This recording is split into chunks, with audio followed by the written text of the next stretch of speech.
那是什么？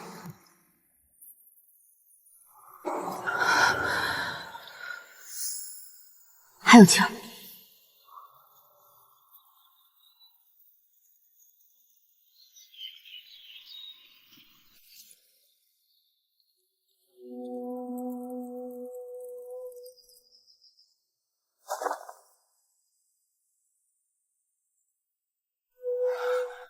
不行，得生个火。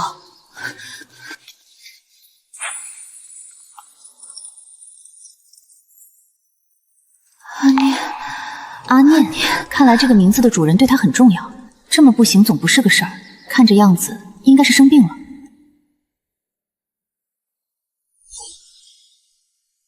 平常我生个病绝不会找郎中，费钱就过来瞅两下，开个几副药就是好几两银子。简直是心黑的厉害，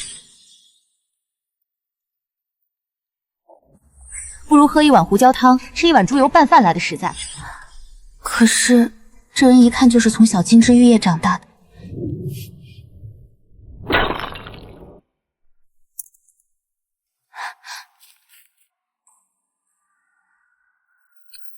急火攻心，又受了风寒和惊吓，加上这身上的伤，难办啊！少废话，能不能治？能治。赶路费1吊钱，诊金2吊钱，这2副药嘛5吊钱，称会一共8吊钱。城北的郎中果然心黑的跟锅底似的，竟然要花我半袋子碎银，我的半袋子碎银啊！丫头，这夫人与你素不相识，何苦要救她？莫非你是看上了她手上那个金子打的平安锁？那可是个宝贝，老值钱了。胡说个什么！你若敢把今天的事儿传出去，以后你家就别想在我的摊子上买到肉。为什么要救这个贵夫人呢？其实原因真的很简单，就是我遇到她了。阿娘说过，做人要行得端，坐得正，我总不能见死不救。这是……夫人，你醒了，你掉河里了，我把你捞上来的。您昏迷不醒，满身是伤，我就把您扛回来了，还给您请了郎中。阿念，阿念，我的女儿啊！哎呀，我该怎么安慰啊？可别哭成了气再晕过去。哎呦，林丫头，听徐屠夫说你今天卖猪肉生意好得很，想来这些年你也攒了不少钱。你看你这个表哥也老大不小了，要讨个媳妇儿了。你知道的，你舅舅没本事攒不下钱，你看都是一家人，这钱……舅娘来得不巧，我恰好没钱。林丫头，你个没良心的！你爹娘死得早，是我们家把你养大的吧？现在你表哥要用钱了，你再藏着掖着了。林丫头，你舅娘说的对，你表哥讨媳妇儿是头等的大事，你一个姑娘家，自然要帮你表哥一把，好让咱们家延续香火。我看他就是想嫁人了，偷偷攒彩礼嘞。我说了，没钱了。你个小浪蹄子，有什么要用钱的地方？一定是将银子藏起来了。各位，是我不好，想来林姑娘是为了我去找了郎中诊治，才破费了的。这些银子，我日后定会加倍奉还，还请几位不要为难林丫头。那等得上什么日后？我看你手上的平安锁倒是个值钱的。俗话说，救人一命，你手造气急浮屠。我家李丫头救了你一命，你非用那个平安锁来换吗？夫人，这平安锁与我遇难的孩子有极深的渊源，是我实在不能将它交予你。前脚刚说要报恩，后脚就反悔。我看你就是舍不得这个金子打的锁。你今天若是不给，那我们一家就不走了。林丫头是为了救你才花了银子的，要是我儿子娶不上媳妇儿，也就都怨你。阿念，也罢，终究天人永隔，徒留一个念想吧。阿念，娘对不起你。你敢！他说了不想给你，抢个什么？而且你家儿子娶不上媳妇儿，关我什么事？你们自己好吃懒做，天天找我借钱，现在要讨媳妇儿了，知道急了。你家儿子讨不上媳妇儿是活该，身子比我杀的猪还壮，哪家姑娘看得上他？我们家养了个白眼狼啊！从小把你拉扯大，结果现在却这样狼心狗肺。拉扯大！我爹娘留下的房产全被你们吞了，搞得你们一家吃了多大的亏似的。要滚就快滚！你！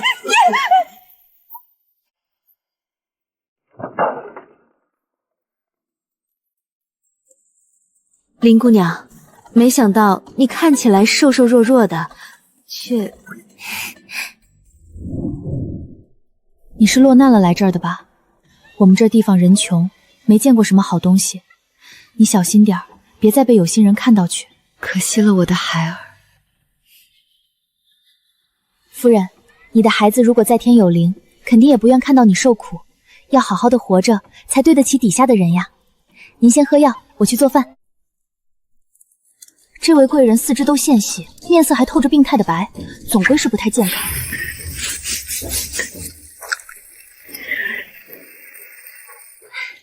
搞定，真香。林姑娘，这不够的话，锅里还有。想来贵人这种养尊处优长大的，家里自然是不差吃食的，所以一顿饭这点分量，她可能看不上。林姑娘，我不饿，你吃吧。那怎么行？这吃食太腻，我往日没这样吃过。这可是猪油拌饭哎，酱油蒸排骨哎，乖乖，我省吃俭用攒下的好东西，这样金贵，贵人竟然没有吃过，难道大户人家也吃不起肉吗？夫人，那你往日是吃什么的？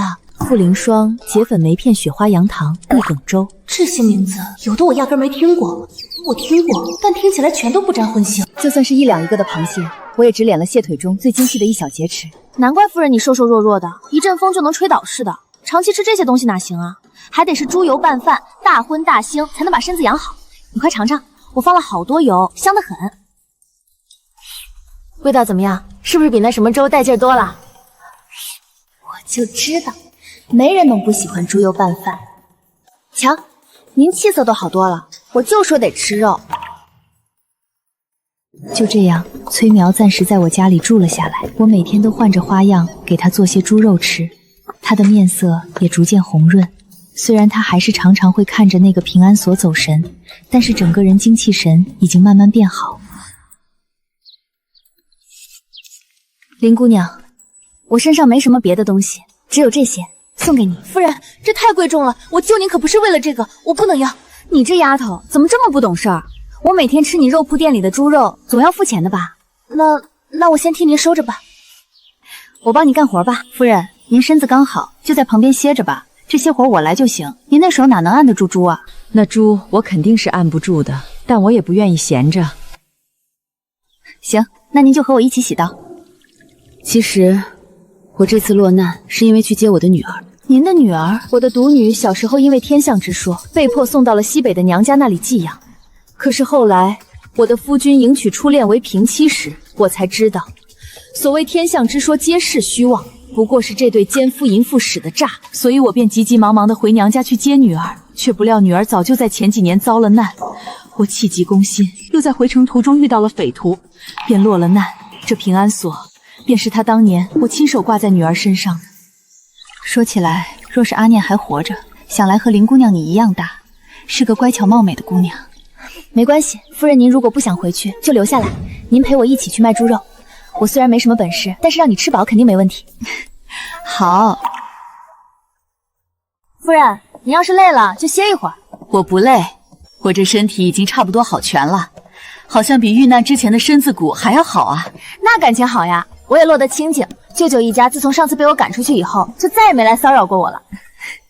林丫头，你这个月的租还没交？这个月的租我早就交了，而且为什么你这租金比往日贵了快5倍？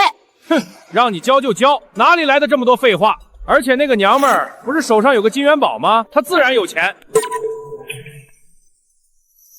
原来又是他们搞的鬼。抱歉，这租不合规，我得找官府问了才知道。你倒胆子大了，还敢去告官府！我要动手！来人，给我搜身！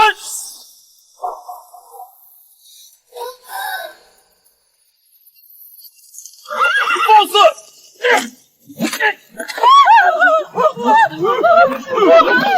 属下来迟，恭请主母回侯府。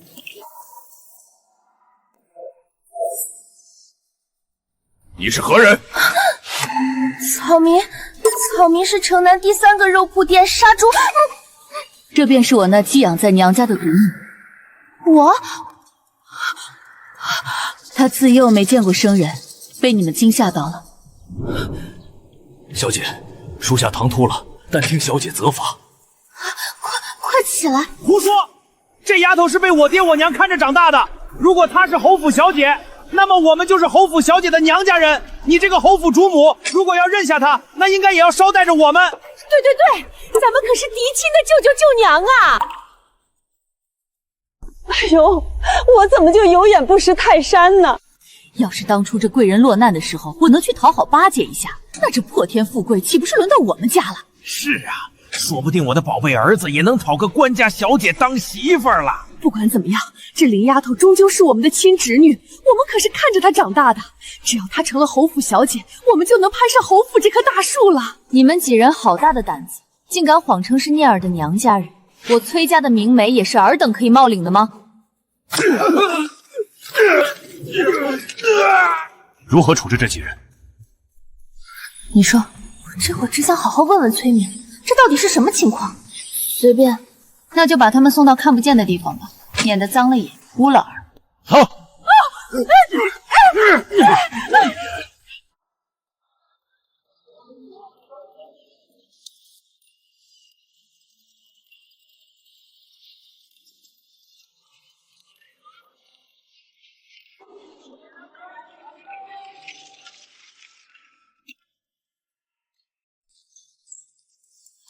随便变卖这里的一件物体，恐怕都够我活一辈子了。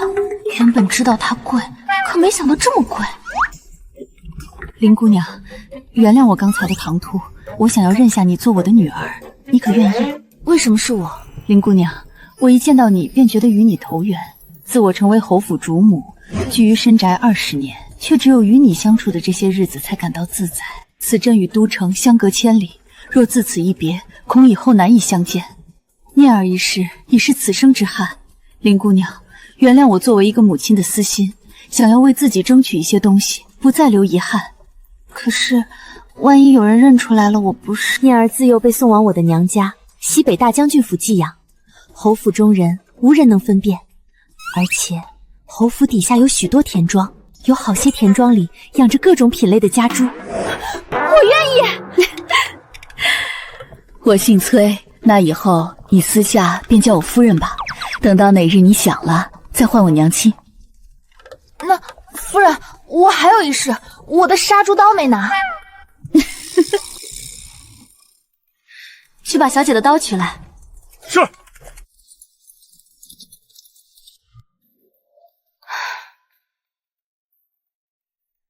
此时此刻，我还不知道前面等着我的是什么，但我知道，从今天起，我的刀要换个地方刷了。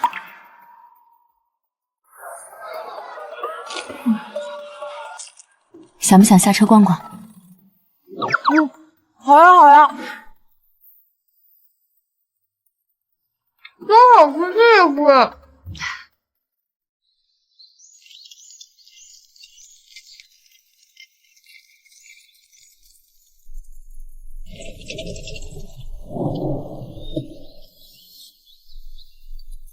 好家伙，这金粉涂的墙，刮一腻子能卖多少钱啊？这就是夫人所说的荣安侯抬进门的平妻柳氏和女儿。返程途中，夫人曾经叹息着告诉我她的过往。她是西北大将军的妖女，自小是在马背上长大的。一次召京宴席中，他见到了现在的荣安侯，昔日老侯爷的庶子。我对姑娘一片痴心，望姑娘明鉴。年少情深，终究抵不过利益使然。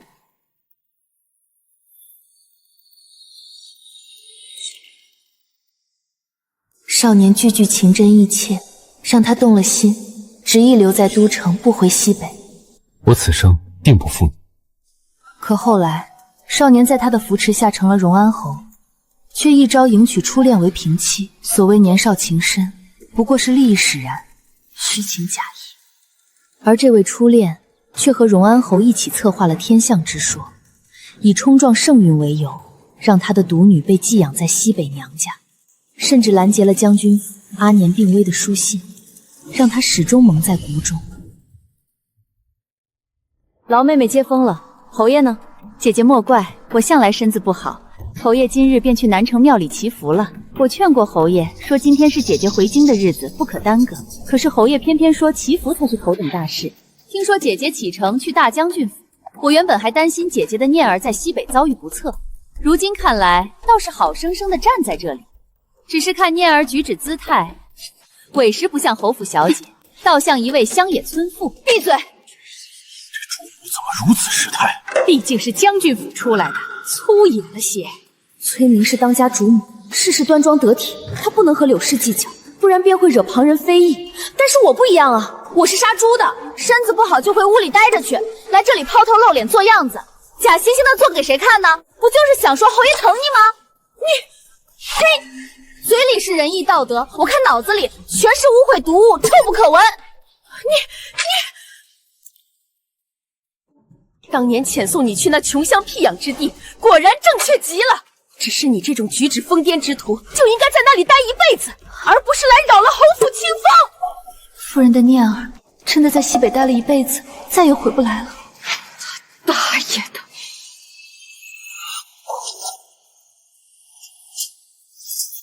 给我闭嘴！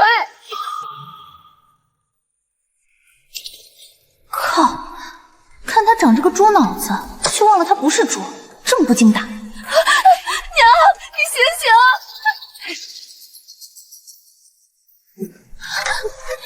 你们两个下人胆敢动我的女儿，自是不敢。但是夫人、小姐顽劣难驯，竟然当众殴打长辈，应按侯府家规处罚。夫人，你心疼小姐，但也该明辨事理，不要失了当家主母的风范。若是侯爷回来，也定会斥你无德。侯府家规？她虽现在名义上是侯府小姐，但是更是我崔家此辈的唯一女眷。就算是侯爷回来，我亦不许让人伤她分毫。何谈被你二位送上祠堂家规处置？放肆！我又平白无故多了一份背景。别怕。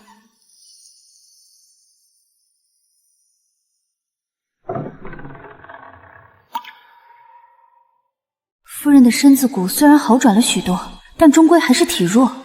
此行跋山涉水，路途疲惫，又在门前遇到这等事，恐怕是气急攻心。夫人，我扶您去榻上休息吧。我不累，我得在这儿等着。等侯爷来了，怕是会对你不利，我得护着你。可是您这样强撑着，身子骨只会落下病根。别担心，我没事的。下药。回程途中，我特意找江湖方士抓了点睡的香，本是为了防匪，没想到此时派上了用场。夫人，您喝口热茶润润嗓子。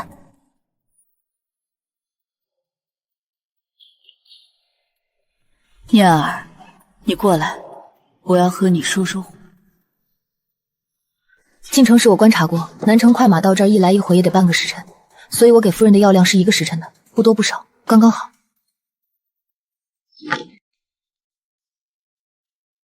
这个玉白菜能换200斤猪肉吧？这个花瓶少说也得50头猪。把这个不孝女给我拿下！不是，这时辰不对啊！大户人家的马这么快的吗？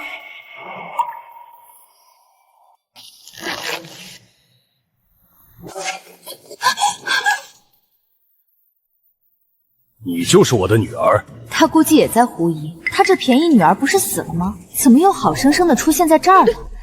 看来你是不想看着我活着到你面前。念你从西北偏僻之地长大，柳儿已经对你再三宽容忍让，却好大的胆子，胆敢当众殴打长辈，如此不孝不义之女，背逆人伦，天理难容！来人，上下法！这一顿下去，我不死也得残废。抬头是一刀，缩头也是一刀，拼了！那你呢？你就是一个好夫君、好父亲了吗？你有脸在这说我，倒不如撒泡尿照你自己。家法在前，你还敢污言秽语，倒是有种。你说说，我何出此言？ 20年前，你一个荣安侯府庶子，本与外面的柳氏私相授受，却为了侯爵之位抛下你这位有情人去哄骗我娘。你哄骗我娘，让她嫁与你，从马背上的将军妖女变成处处受限制的深宅妇人。你本应该好好待她，却又转头和柳氏重新勾搭在了一起。你和柳氏的女儿年龄岁数竟然与我一样大，你难道以为你很深情是个情种吗？不，你和柳氏就是对奸夫淫妇，妄为人夫，妄为人夫。这是夫人的事，可是我此时的愤怒，恐怕比夫人的亲生女儿更是。住嘴！污言秽语，胡说八道，粗鄙不堪。我们侯府没有你这样的小姐，就当做你从来没有来过京都。给我打，打死，拖出去埋了。死就死了，谁敢？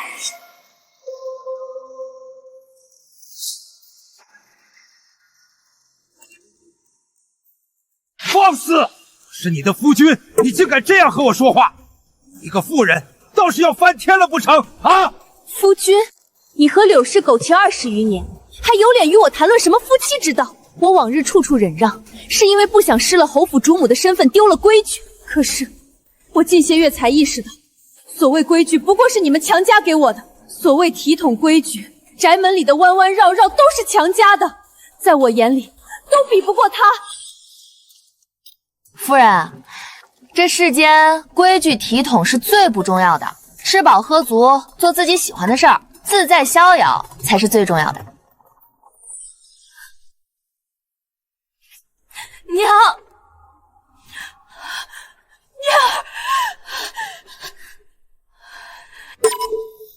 反了，都给我拿枪！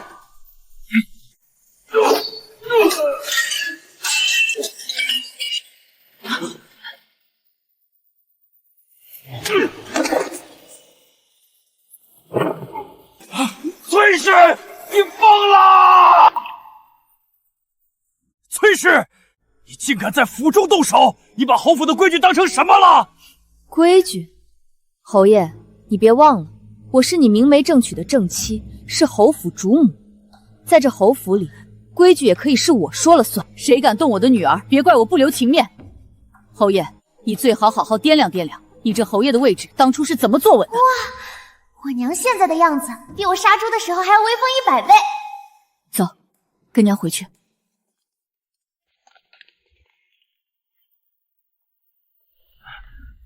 侯爷，你可为妾身做主啊！当众被打，妾身以后还怎么管教下人啊？够了！成事不足败事有余，连一个小小的丫头都对付不了，还在这大声嚷嚷，嫌丢人丢的不够吗？侯爷，我也是为了您，为了咱们这个家呀！那丫头分明是想骑在我的头上，以后还会骑在您的头上。你说的对，我确实是小瞧她了。本以为她就算回来也是个没见过世面的蠢货，3两下就能打发，没想到是头野性难驯的狼崽子。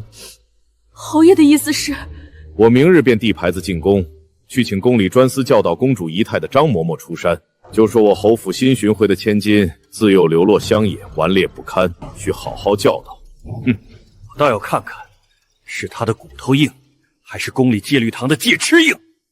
只要进了这规矩的牢笼，我想怎么搓圆捏扁，服不得他。这宅子里的阴谋诡计还没有杀头猪来的实在。天大地大，吃饭最大。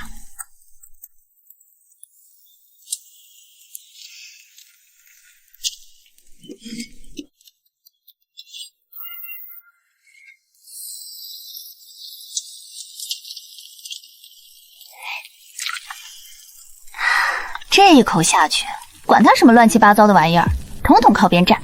娘，快来尝尝我做的烤肉和猪油布饭，外面那些精细东西吃不饱，还得是这个带劲儿。你呀，到哪儿都忘不了你那口吃的。确实，还是我女儿的手艺最香。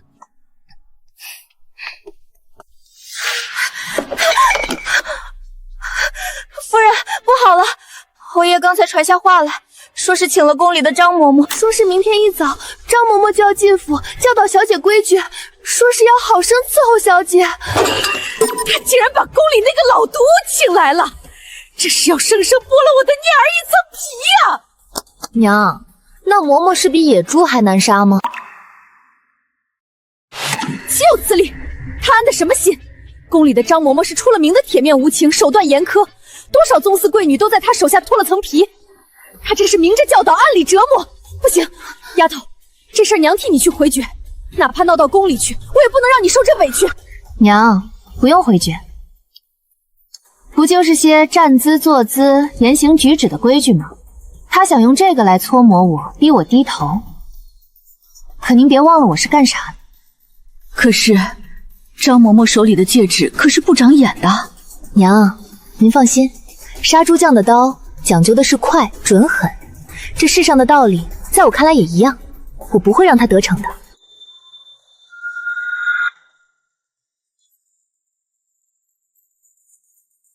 林小姐，从今日起，老身奉命教导你何为规矩。你的衣食住行、一言一笑都必须合乎礼法，若有差池，老身这把戒尺可不认人。那就请张嬷嬷多多指教了。现在先从站姿开始，两脚并拢，腰背挺直，双手交叠于腹前，目视前方。1个时辰不许动，若敢松劲儿，戒尺伺候。跟我比定力，我按着野猪放血的时候能一动不动守上半天，咱们走着瞧。哼，林小姐，水洒一滴，加罚1个时辰。一个乡野丫头，拿捏起来还不是轻而易举的事儿。就这，和我以前在肉铺站桩分解整猪没什么两样。这碗还没半扇猪肉中。这怎么可能？这怎么可能？大家官复秀，食不厌精，脍不厌细，岂能吃此等油腻之物？喝粥，一口一口的抿，不许发出声音。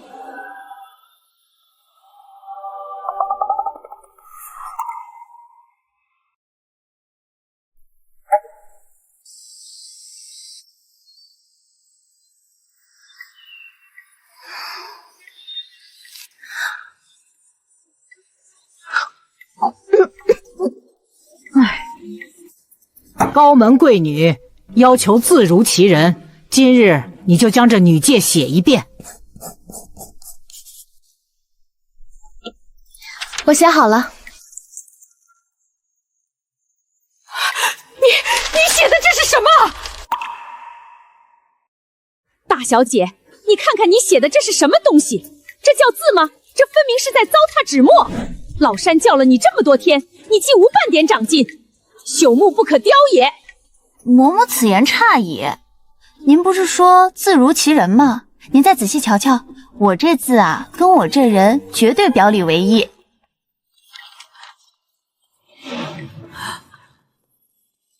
嬷嬷，猜我之前在乡下喜欢干什么的？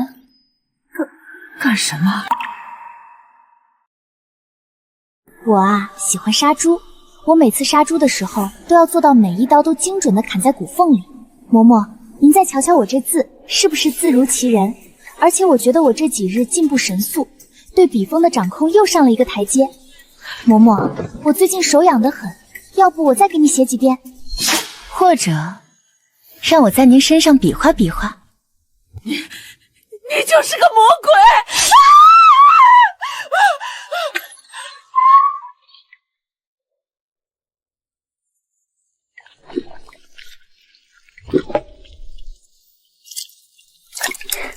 差不多了。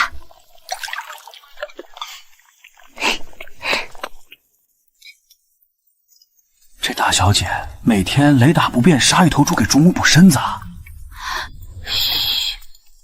这香味，狗都馋哭了，太香了。娘，快来喝汤。这是今天田庄里最嫩的那头小猪，我亲自盯着熬了足足2个时辰。你这孩子，我本想着你会在张嬷嬷那儿受委屈，没想到你倒好，直接把她给吓跑了。那都是小事。不过娘，我觉得这样下去也不是办法。防君子不防小人，那对狗男女坏水多着呢，您得早做打算。我知道这婚我早晚会和离的，但我不甘心，不甘心我的阿念死得不明不白。我一定要查清楚真相，让他们为我女儿偿命。娘放心，有我在，我帮你。丫头，我虽然让你顶替了阿念的身份，但我分得清，我没把你当替身。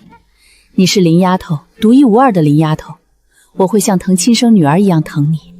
嘿嘿，我知道的，我其实也早就把您当我的亲娘了。娘，快喝汤，凉了那股猪油味就老了，不好喝了。丫头，你想不想去参加个宴会？那帮贵女的宴会，我不去。他们说话酸里酸气的，还没肉铺的王大嫂嗓门亮，我不喜欢跟他们打交道。这次宴会，三皇子也会去。我虽准备和离，但你名义上仍是侯府嫡长女。当年我怀念儿时，陛下便亲口给念儿和三皇子指了婚，后来因天象送去西北，婚事没取消。如今天象之事澄清，这婚事便要提上议程了。指婚？嫁给三皇子？那不是把我这头野猪装进金笼子吗？我看你这样也是不想嫁，可趁这次机会，在宴会上和三皇子好生说清楚。行，我去。不就是退婚吗？我连侯府都敢掀了，还怕他个小白脸皇子？你看他穿的，土死了。就是，也不知道荣安侯府怎么想的，居然让他来这样的宴席，这不是丢人现眼吗？我瞧着这衣服好得很，杀猪多方便啊！你是来找三皇子殿下的吧？我告诉你，你这样的乡野村妇，与他简直是云泥之别。他根本就不会与你这样的女子结婚。他说了，明日就去求陛下收回成命。太好了，若是如此，倒是省了一大麻烦事情。我见你对这三皇子倒是关心得很，想来必然知道他躲在宴会哪一处。我也正好要跟他谈谈退婚事宜。你简直大言不惭，目中无人，狂妄自大。你废话怎么这么多？到底带不带路？带你去又何妨？看你见了三皇子殿下，还敢不敢如此放肆？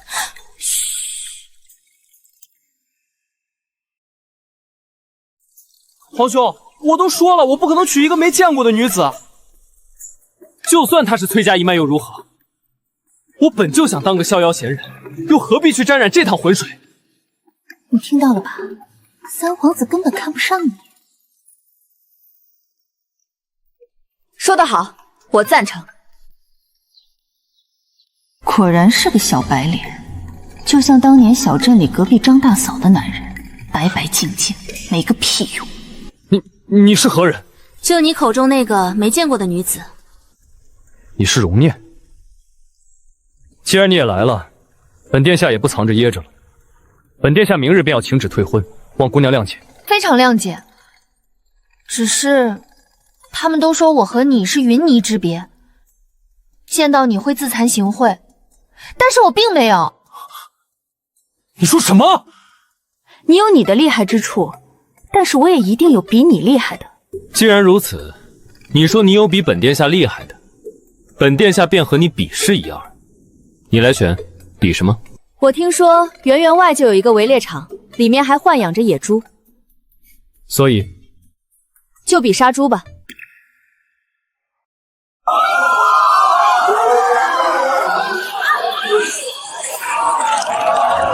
小白脸果然是个小白脸，中看不中用。这剑法是绣花用的吗？畜生，别过来！殿下小心！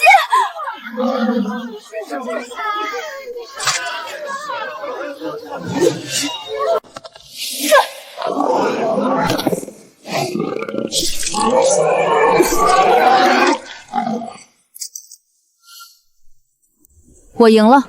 我说过，我总有些事情比你厉害。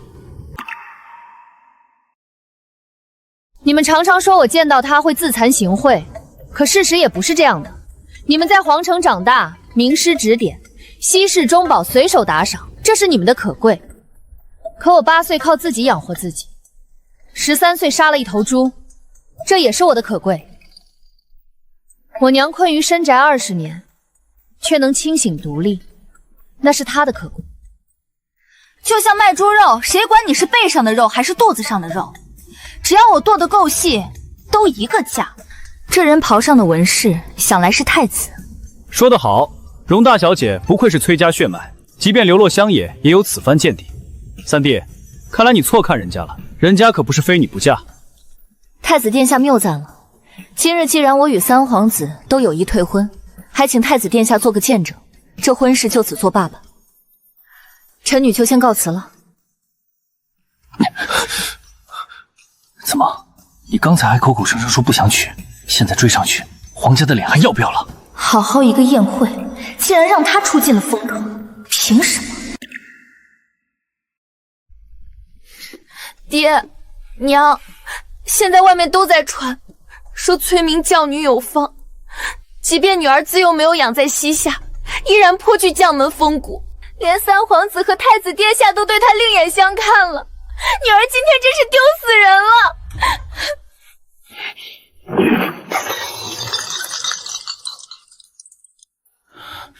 岂有此理！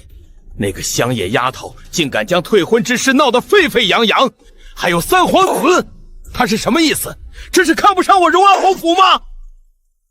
侯爷息怒，为这点小事气坏了身子，可不值得。那丫头不过是个跳梁小丑，蹦跶不了几天的。蹦跶不了几天，今日过后，京城里的人只会笑话我荣安侯府治家不严，让一个野丫头骑到老子头上。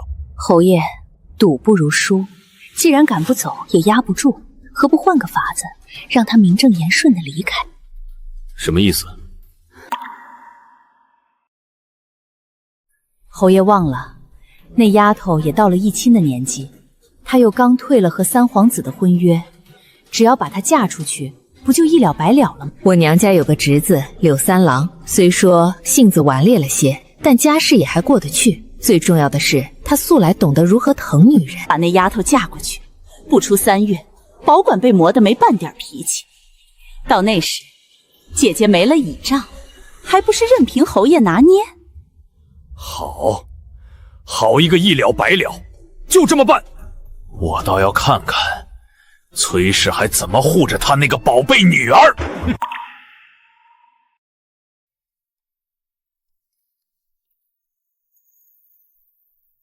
夫人好雅兴啊！侯爷有事？当然是好事。我来是与你商议念儿的婚事。念儿才回来多久？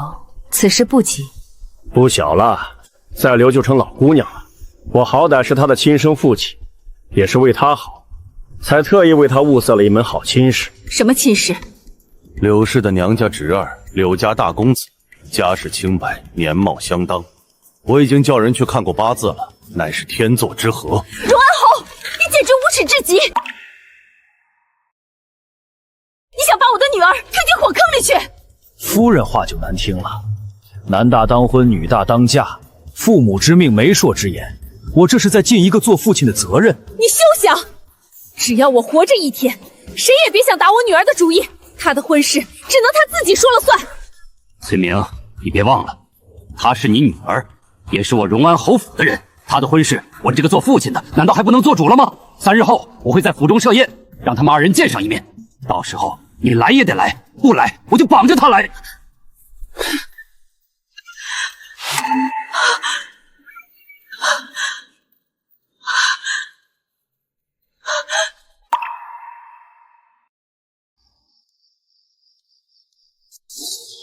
夫人有何吩咐？立刻出城，将此信亲手交到我大哥手中，告诉他10万活计，让他务必派心腹进京。是。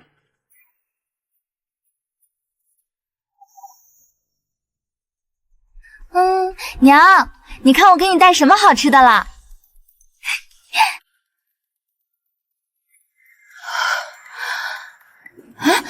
娘，你脸色怎么这么差？是不是又不舒服了？荣安侯那个混账东西，他想把你嫁给柳氏娘家的禽兽侄儿，他这是要光明正大毁了你啊！我当是什么大事呢？娘，这就是件小事而已。这怎么能是小事啊？这可是你的婚姻大事，早知道我就不让你去退婚，至少有和三皇子的婚约在，他们就不敢打你的主意。娘，这不是八字还没一撇呢，他不是想让我见吗？那就见呗。娘，你放心，这反倒是给了咱们一个好机会，咱们正好可以借此机会好好探探他的底。好一个将计就计！丫头，就按你说的办，天塌下来，娘给你兜着。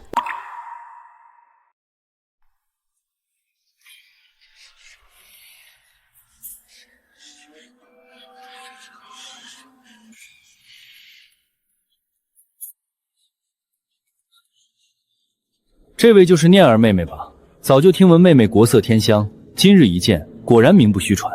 来，哥哥敬你一杯。柳家哥哥敬酒，我自然不好拒绝。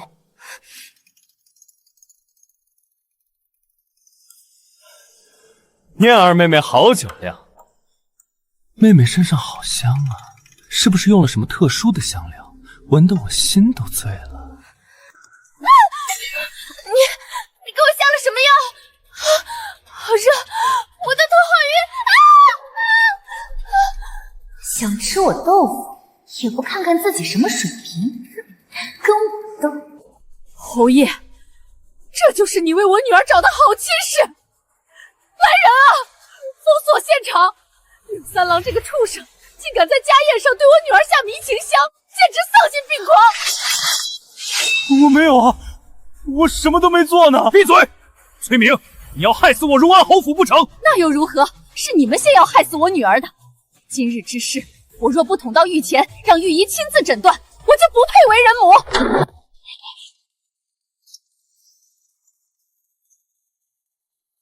本皇子的未婚妻在你们荣安侯府被人下药，好大的胆子！荣安侯，你是不把皇家放在眼里，还是不把本殿下放在眼里？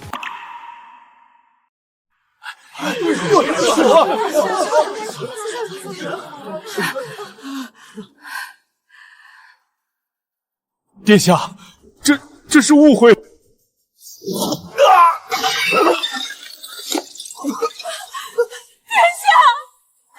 求殿下手下留情啊！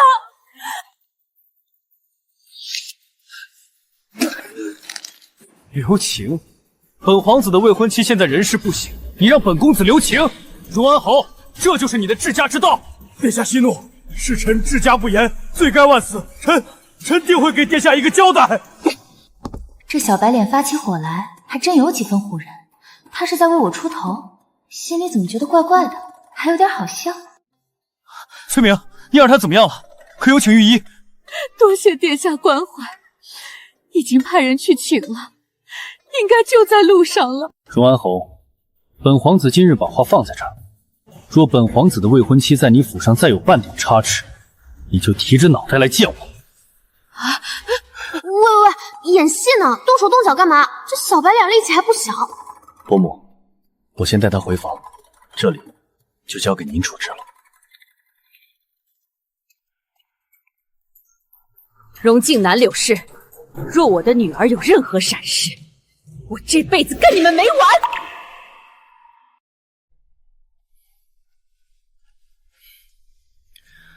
崔明，今日之事是我的问题。殿下何出此言？如果不是之前退婚一事传得风风雨雨，荣安侯他们也不会如此胆大包天的插手念姑娘的婚事。殿下不必自责，婚约本就是当年口头约定，况且退婚也是你们二人商定的，不怪殿下。今日还得多谢殿下前来给念儿解围。其实今日我所说的都是真的，我与念姑娘的婚约还不算正式取消啊，我还未向父皇母后说明情况，所以理论上念姑娘确实还是我的未婚妻。崔明放心，有我在一日，他们就别想动你们分毫。这小白脸儿好像也不全是绣花枕头啊。娘，这都3天了，那老东西就这么认栽了？为什么我总觉得他们没这么老实，像是暴风雨前的宁静？他不是认栽，是怕了，但这份怕还不足以让他们停止动作。那咱们就一直这么耗着？我在等，等一个能彻底将蓝根拔起的机会。夫人，大将军的信是800里加急从西北送来的。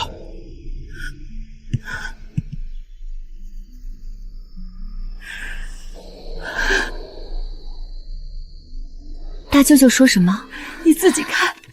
兄崔林不日抵京述职。丫头，我哥哥镇西北大将军崔林要回来了，他是圣上最倚仗的边疆重臣，我们的天亮了。那荣安侯，他很快就会明白，这些年算计来算计去，最后失去的到底是什么。错了，全都错了。当初就不该把那个香野丫头接回来。崔林，他怎么偏偏在这个时候回来？侯爷，侯爷，我听说崔家那个莽夫大将军真的要回来了。要什么？我早就知道了。那我们怎么办？他要是知道了当年的事，他会杀了我们的，他一定会杀了我们的。现在知道怕了，当初是谁出的主意？我有什么办法？我不那么做，难道要看着你和他恩爱一生，我永远做个见不得光的妾吗？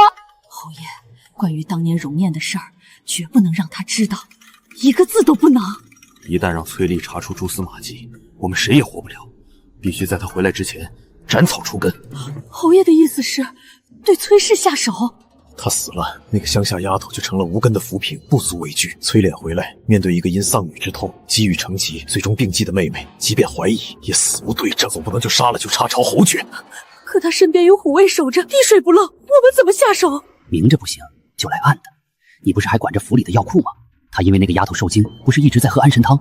我库房里还有早年留下的西域奇毒千球，无色无味，服用后身体会慢慢衰败。最后心力虚活而亡，状如常年忧思过度，神仙也查不出来。很好，做得干净点儿。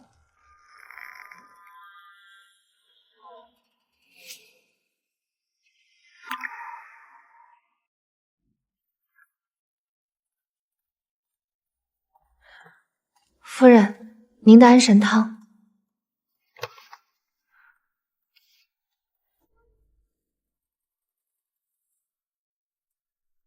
娘，我来看您了。哟，又喝药呢？这是什么呀？御医开的安神汤，说是能凝神静气。这几日总觉得身上乏得很。这种事儿哪能劳烦别人？我来伺候娘喝药。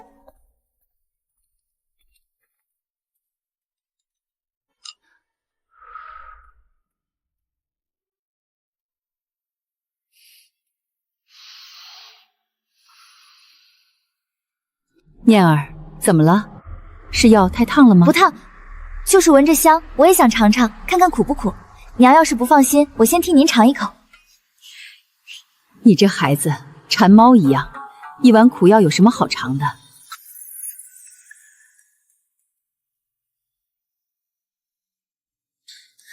来人，把这个吃里扒外的东西拿下，关起来。念儿，怎么了？娘，这药不对劲儿。我虽不懂药理，但常年跟猪下水打交道，什么腥的臭的没闻过。这药里多了一味极淡的腥甜气，像是烂了心的花草根，藏在浓重的药味下，但它就在那里，绝不是正经药材。当年阿念被送走前也喝过安神汤，难道是他们竟然敢？娘，别怕，既然他们想看您病，那咱们就病给他们看。从今天起，您就病倒吧，病得越重越好，我倒要看看这对狗男女究竟想唱哪一出。好孩子，你想怎么做，娘都听你的。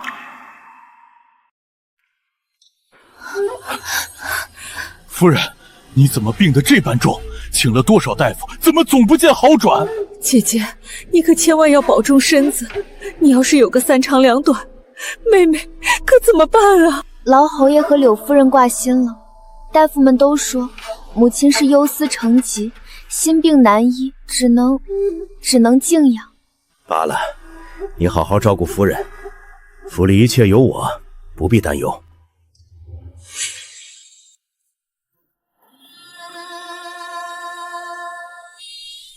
把这个立刻送出府，找全京城最可靠的牢州，不计代价。我要知道这到底是什么东西。是。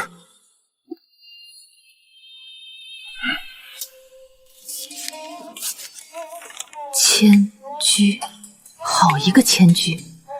他们这是连最后一丝体面都不想留了，图穷匕现。丫头，我们要马上去办3件事。娘，您说。第一，明日一早你亲自去三皇子府，不要惊动任何人，就说我病危，请他带一位最信得过的太医来见最后一面。请太医是假，请一位地位尊贵、绝对公正的正人是真。若惊动了皇家，就由不得荣安侯一手遮天。第二，站领。属下在。明日三皇子入府之时，你亲率所有虎卫封锁侯府要道，没有我的命令，一只苍蝇也不许飞出去。若有人敢硬闯，格杀勿论。属下遵命。第三，丫头，保护好自己。娘，您放心，女儿的刀法也不是吃素的。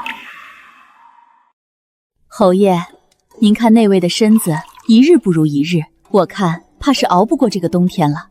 咱们府里是不是也该早做些准备了？是该准备了。他一走，他从西北带来的那些嫁妆，还有这侯府的中贵之权，就都名正言顺的归你了。多谢侯爷，只是后事总要办得风光些，免得落人口实，说我荣安侯府刻薄寡恩，尤其不能让西北崔家挑出理来。将在外，君命有所不受。等他那个莽夫哥哥得到消息，再赶到京城，黄花菜都凉了。尸骨已寒，木已成舟，届时你我大权在握，他们也翻不起什么风浪。侯爷说的是，到时候妹妹一定亲自操持，定让姐姐走了体体面面，风风光光。到时候就说他思念王女，郁郁而终，多好一个名声！侯爷英明。我砍了他们这对豺狼！丫头，他们在为我准备后事，可殊不知，这是我为他们精心准备的葬礼。启禀三皇子侯爷，老夫行医40年，依脉象来看，夫人此症并非普通病症，而是中毒之兆。中毒？这怎么可能？府中戒备森严，谁敢如此大胆，谋害当朝侯爵夫人？是啊，太医，您会不会是诊错了？姐姐一向深居简出，怎么会？老夫以项上人名担保，绝不会诊错。此毒十分罕见，毒性缓慢，非高手不能配制，能避过府中普通大夫的诊断。至于毒从何来，老夫一时间也难断其源头。太医辛苦，既然如此，想必定是府外宵小所为，本侯定会彻查此事。不必劳烦侯爷彻查了，太医断不出源头，我这里却有人证物证，便是母亲每日所饮汤药的样本。抬起头来，看着本皇子，说这药到底是怎么回事？若有半句虚言，本皇子诛你9族！殿下饶命，侯爷饶命，奴婢全招。是刘夫人给了奴婢一包药粉，让奴婢每日分次掺进夫人的汤药里。还说事成之后会给奴婢100两银子，送奴婢全家出京养老。不怪奴婢的事儿啊，奴婢只是一时糊涂，被猪油蒙了心啊！你这个老奴才，你胡说八道！我什么时候让你做过这种事？是你，一定是你自己手脚不干净，偷了夫人的东西，想要毒死夫人，再造嫁祸给我。侯爷，我没有。好一个毒妇，竟敢在我荣安侯府做出此等恶毒之事！来人，把这个谋害主母的贱人给我拖下去，恶棍打死！不是我，侯爷，不是我一个人的主意，是你啊！是侯爷让我这么做的。侯爷说，只要夫人死了，他就能彻底掌控侯府。他说他早就厌倦了夫人这张死人脸，是他想让夫人死，是他把千出的毒药给我的，是他！是你默许的！你说崔氏母女是你的绊脚石，是你让我做的！住口！你这个毒妇，我何时让你去害人性命了？贪恋权位，嫉恨主母，如今还想攀污于我？吵完了吗？柳夫人掌管侯府中罪多年，想必账目一定做得清清楚楚吧？你胡说什么？这不过是府里的流水账，有什么好看的？是吗？那正好，请大家一起看看。荣元6年秋，以修缮别院为名，召取纹银3000两，汇入柳氏族中商铺。同年冬，又以采买冬衣为名，召取5000两，实际却在城外购置了一处偏僻田庄，地契写的可是柳家大公子的名字。这些还只是开胃小菜，最有趣的是这一笔。荣元7年春，柳夫人从侯府库房筹取黄金500两，名目是赈济灾民，但这笔金子却分3次，通过地下钱庄付给了一个叫黑风堂的江湖祖。这笔账付出去的第3天，我母亲唯一的女儿阿念小姐遇到了匪土，坠崖失踪，尸骨无存。侯爷、夫人，天底下真有这么巧的事吗？我的阿年，是你们害死了他！你说什么？荣念死了？那他是谁？我只是娘的义女，念姐姐死了，是被你们害死了。他竟然不是荣念，那我与他的婚约……蠢货！你这个成事不足败事有余的蠢货！谁让你自作主张动手杀人的？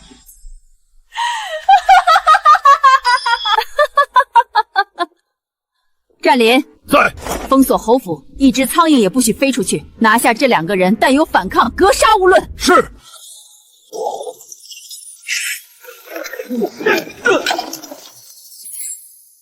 崔明，你疯了！你要造反吗？从今天起，世上再无荣安侯夫人，我是西北大将军府崔氏签了她。我的女儿是镇西大将军府的嫡亲外孙女，她的死若上报宗正司和刑部，便是谋杀国戚的滔天重罪。你猜，你这小小的荣安侯府担不担得起？崔明，你够狠！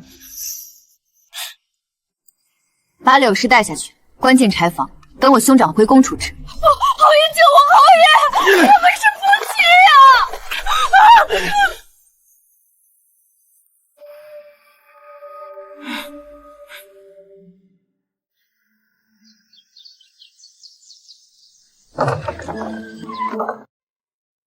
娘，夜深了，喝口汤暖暖身子。都过去了，从今往后，我们自由了。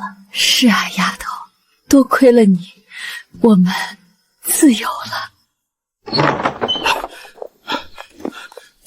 夫人，不好了！出了何事？荣安侯府被包围了。被谁？京兆尹府的官兵。他们在府外喊话，说是接到报案，侯府发生内围之乱，有家奴挟持主母，动用私兵围困侯爷。他们奉命前来平乱，解救侯爷。府内众人听着，本官乃京兆尹，奉命前来平乱，速速放下兵器，打开府门，否则格杀勿论。夫人，不好了！京兆尹带兵把府门给围了，说要抓大小姐。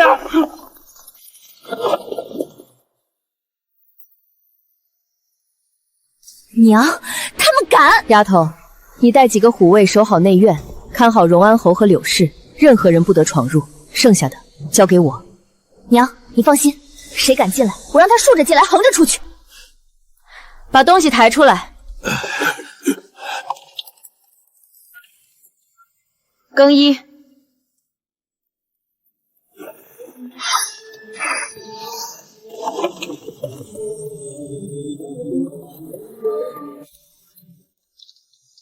荣安侯府众人听着，本官奉荣安侯之命，捉拿凶嫌林氏归案，速速开门，否则以谋逆论处。张大人，你好大的官威！崔明，我也是秉公办案，您这是何意？你一介妇人，睁大你的眼睛看清楚，这是什么？大将军府率令。我乃西北大将军崔凛之妹，荣安侯宠妾灭妻，与平妻柳氏合谋，毒害主母，残害嫡女，意图侵吞我崔家财产。今日我是在清理门户，是我将军府的家事。你今日若敢强闯此门，便是与我西北30万大军为敌。这个后果，你还有你背后的主子，担得起吗？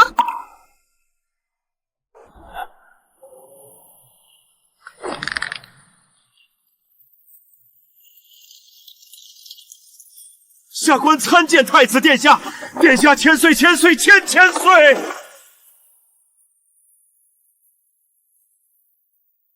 圣上有旨，朕闻荣安侯府家事不睦，致崔氏夫人心力焦躁。崔氏乃将门之女，其父兄镇守国门，劳苦共工，不可轻慢。特赐崔氏携女暂居皇家西山别院静养，一切用度由内赌拨付。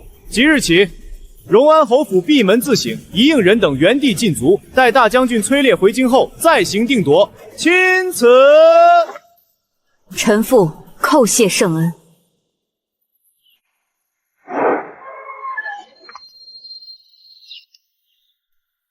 明儿，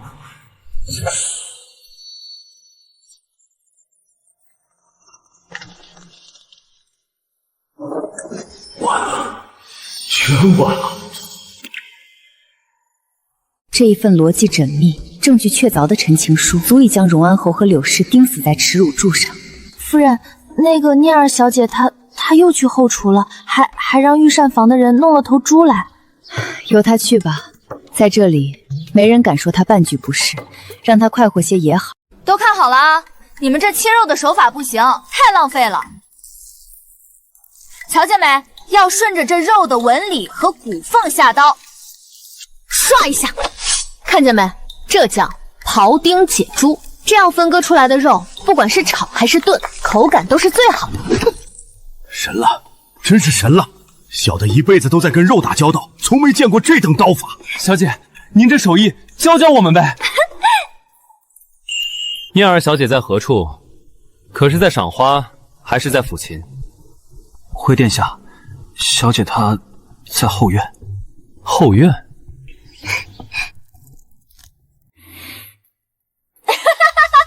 原来这世间的女子还可以这般活着，自由自在，无拘无束。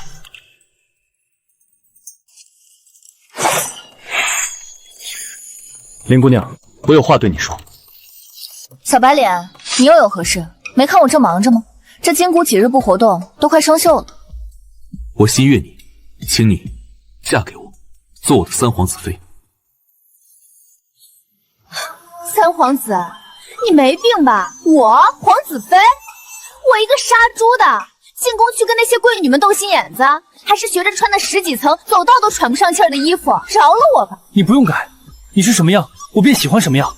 我不必了，三皇子，多谢你的喜欢，但我对你没那个意思。以前没有，以后也不会有。这京城的好山好水我看腻了，等我娘释了，我就要带她回南方，买个大宅子，养一群猪，痛痛快快的过日子，那才是我想要的。我明白了，但是我不会放弃。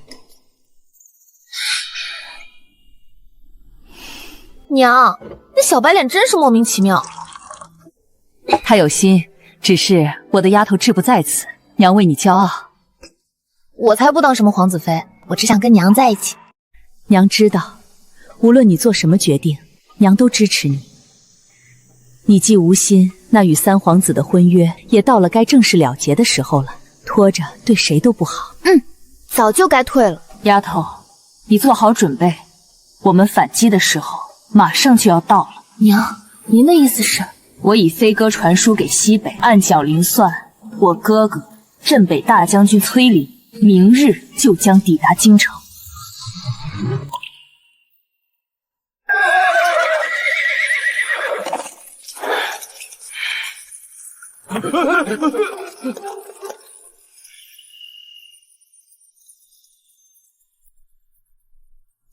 妹妹，哥，是哥哥来晚了，让你受苦了。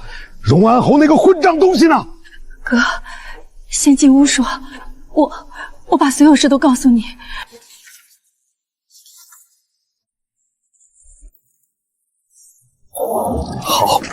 好一个荣安侯，好一个柳氏，他们竟敢如此对我崔家的女儿！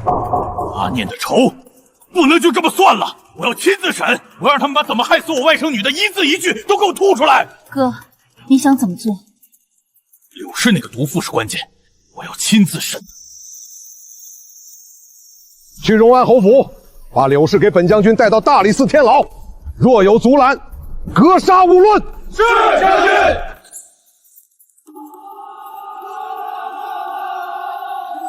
阿念，舅舅一定会为你讨个公道。柳氏，本将军的耐心是有限的，这是你最后的机会。我外甥女阿念究竟是怎么死的？我说的是实话，是山匪，是意外，真的是意外啊，大将军！意外？本将军在西北砍过的狗头，比你见过的活人都多。你猜猜，我有没有100种方法让你开口说实话？来人，上烙铁，让他尝尝我西北军审问奸细的法子。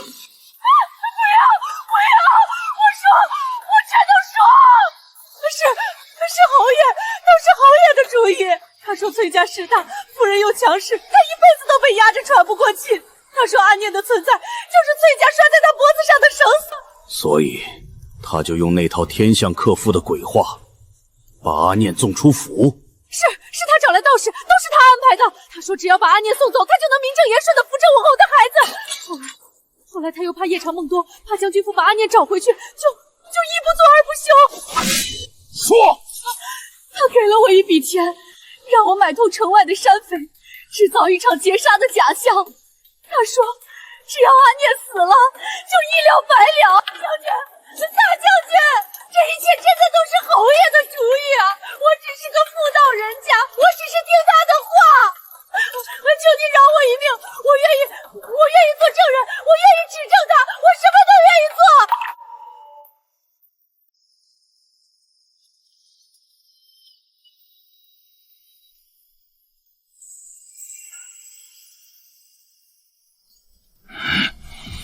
将军，接下来，飞马，我要连夜进宫面见圣上。荣安侯府的好日子到头了，这个公道我要亲自为阿念，为我妹妹从玉座上讨回来。还请陛下为臣的妹妹，还有臣死去的外甥女做主啊！好一个荣安侯，好一个朕的肱骨之臣！为了一个妾室，为了那点肮脏的私心，竟敢做出如此丧尽天良、欺君罔上之事！他当朕是死的吗？当朕的皇子是傻子吗？当年这门婚事是朕亲口所赐，为的是什么？是安抚西北军心，是表扬你崔家满门忠烈。他倒好，偷梁换柱、狸猫换太子，把朕的颜面、皇室的尊严，还有你将军府的一片赤诚，全都踩在了脚下。谋害嫡女，毒杀发妻，欺瞒君上，荣靖难他还有半点人性吗？陛下息怒，荣安侯心思歹毒，如今人证物证俱在，恳请陛下降旨，严惩恶徒，以正国法，以为阿念在天之灵。传朕旨意，荣安侯荣靖南品行败坏，构陷发妻，谋害嫡女，欺君罔上，罪无可恕，革去其所有官职爵位，打入天牢。其平妻命大理寺卿、刑部尚书连夜会诊，明日午时之前，朕要看到结果。奴才遵旨。崔将军，你受委屈了，朕一定会给你一个交代，你且安心等着看吧。臣多谢陛下。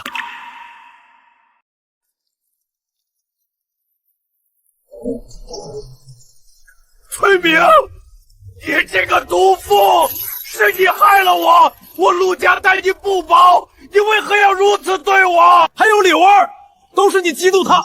如果不是你，我们一家会好好的。我会有我的前程，都是你毁了这一切。荣靖南，我今天来不是来听你犬吠的，我只是想来看看一个将权欲看得比亲生骨肉还重的男人，最终会落得什么下场。现在我看到。你一个妇道人家懂什么？若不为了攀附将军府的权势，我何至于此？我没错。是，我曾经不懂，但现在我懂了。我此生最大的错误就是错信了你这样狼心狗肺的东西。不过，我此生最大的幸运也是因为你，因为你的背叛，让我失去了一个女儿，却又得到了一个和阿念一样好的女儿。而你注定众叛亲离，断子绝孙。娘，我们走吧。不！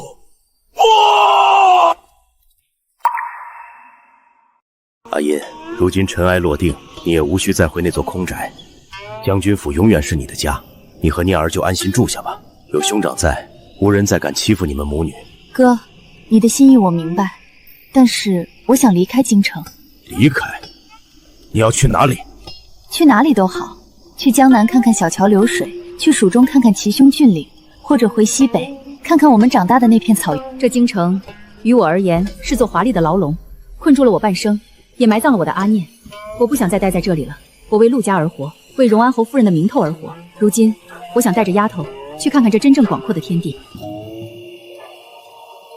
他是真的放下了。好，兄长支持你，无论你去哪儿，将军府永远是你的后盾。谢谢你，哥。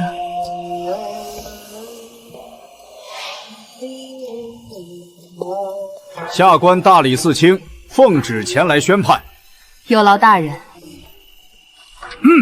查荣安侯荣靖南为谋权位，攀附将门，心术不正，后勾结平妻柳氏，以阴阳之说构陷发妻，谋害亲生嫡女顾念，手段残忍，人神共愤。并查实其纵容柳氏毒害主母，贪没家产，罪证确凿，罪无可赦。平妻柳氏心肠歹毒，善妒阴狠，协同作恶，毒害主母，罪不容诛。奉天承运皇帝诏曰：判荣安侯荣靖南平妻柳氏斩立局，即日执行，所有家产尽数抄没，充入国库。荣安侯府二小姐荣嫣及柳氏一族受其牵连，流放3000里，永不得回京。钦此。祝您从此以后海阔天空。娘，我们终于为阿念姐姐报仇了，也让恶人得到了惩罚。我的阿念，娘希望你下辈子可以投个好人家，平安一生。丫头，谢谢你，若没有你，我或许一辈子都走不出那座牢笼，也看不到今天这样的光景。娘，你说过我们是一家人，一家人不说两家话。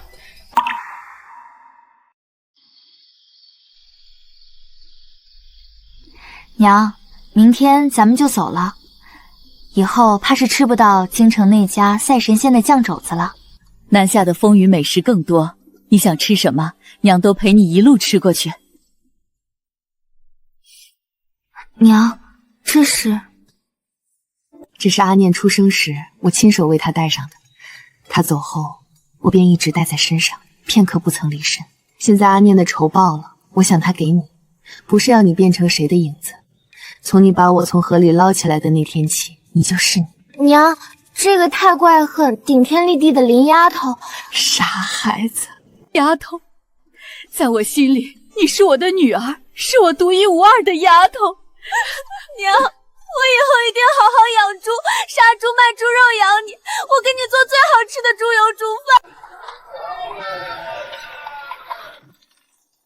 娘，咱们第一站去淮阳，听说那里的猪蹄是甜口的，叫水晶鲫蹄，不知道好不好吃。好，只要我们丫头想吃，不管是甜的、咸的、辣的、酸的，咱们都去尝尝。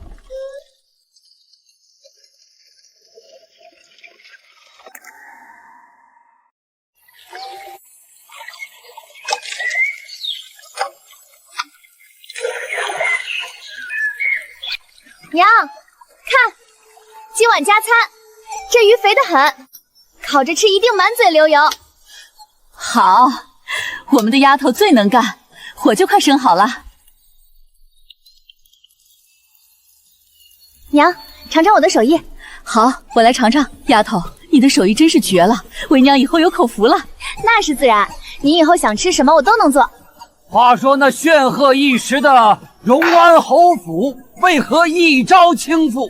皆因府里来了一位了不得的奇女子，人送外号杀猪女侠。那女侠为报养母之恩，孤身入侯府，舌战群儒，智斗恶仆，最后更是在金殿之上与那三皇子比试。先生，你不对，细节都错了。我跟你说，那女侠可不是在金殿上，是在皇家猎场。她一手剔骨刀使的是出神入化，当着满朝文武的面，把一头300斤的野猪王给收拾得服服帖帖。这小姑娘知道的倒清楚，莫不是亲眼见过？何止见过，我跟那女侠老熟了。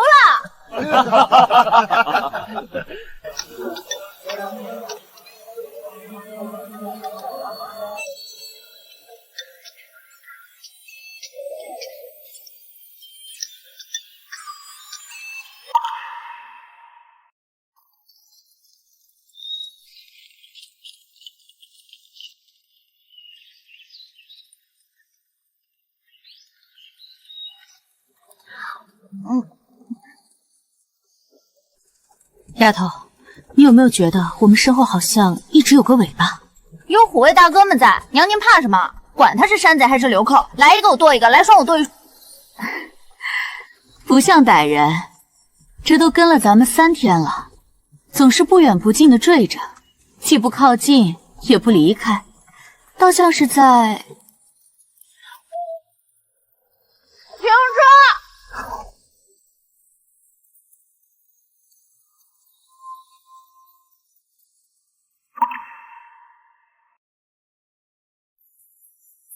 我说你怎么阴魂不散呢？京城待不下去了，跑这儿来体验生活了？林姑娘，此言差矣。我是厌倦了宫中伐龙，特意出来游历四方，增长见闻。增长见识？我看你是想增长我的拳头见识。赶紧给我滚回你的皇宫去，别跟着我们。路是朝廷修的，天下人都能走，我只是恰好与你们同路。再说了，我如今孤身一人，万一遇到危险，也好与你们有个照应，不是？殿下既有此雅兴，我们也不便阻拦。只是旅途劳顿，还请殿下自己多加保重。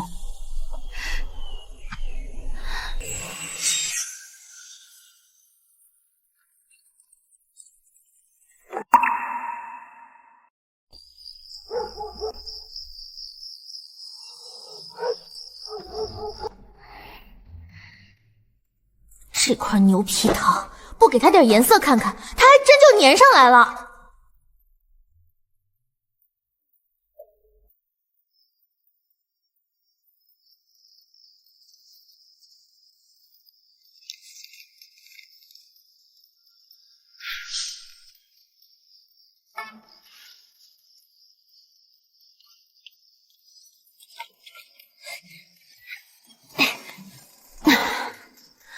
属乌龟的吗？这么能忍？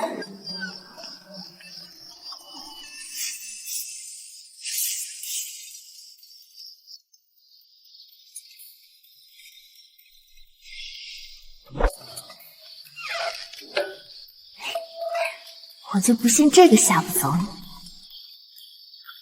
你。耶，林姑娘，是你吗？知道我晚饭没吃饱，特意给我送宵夜来了。这蛇看着挺肥的呀，你说咱们是做成蛇羹好呢，还是用火烤着吃更香？这人脑子是不是有什么毛病？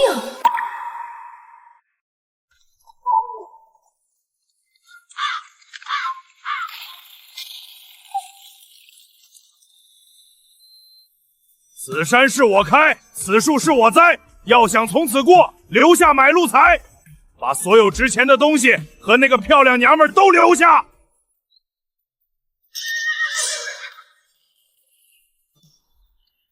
娘，别脏了虎卫大哥们的刀。这点小角色，让女儿我来练练手，活动活动筋骨。想劫财可以啊，不过得看你们有没有这个本事。我跟你们玩个游戏，你们要是能抓到我，车上所有东西都归你。小娘们还挺辣，有意思。好，弟兄们，给老子抓住他，活的！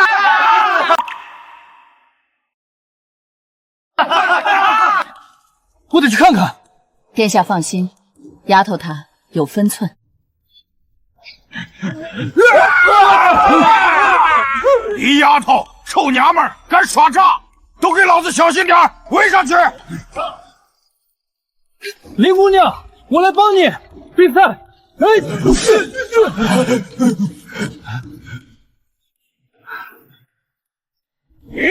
小心，小心！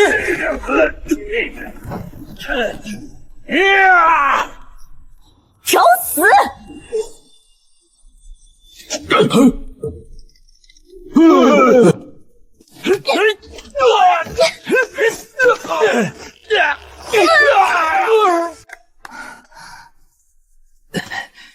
你看，你看，你教我杀猪时说的那些捆绑技巧还是很有用的嘛。我刚刚试了一下，从这个关节下手绑，他们绝对挣不开。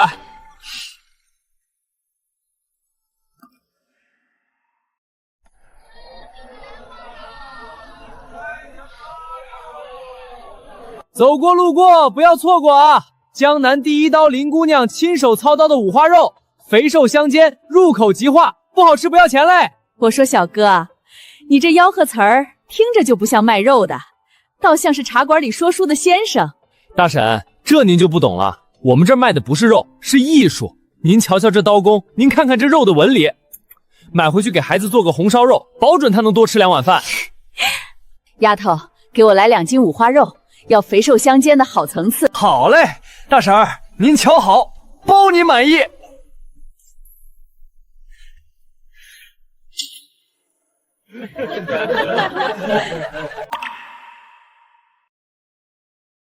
起开起开，别在这添乱！看你这架势，猪都嫌你磕碜。来，拿点儿。师傅，我来算钱。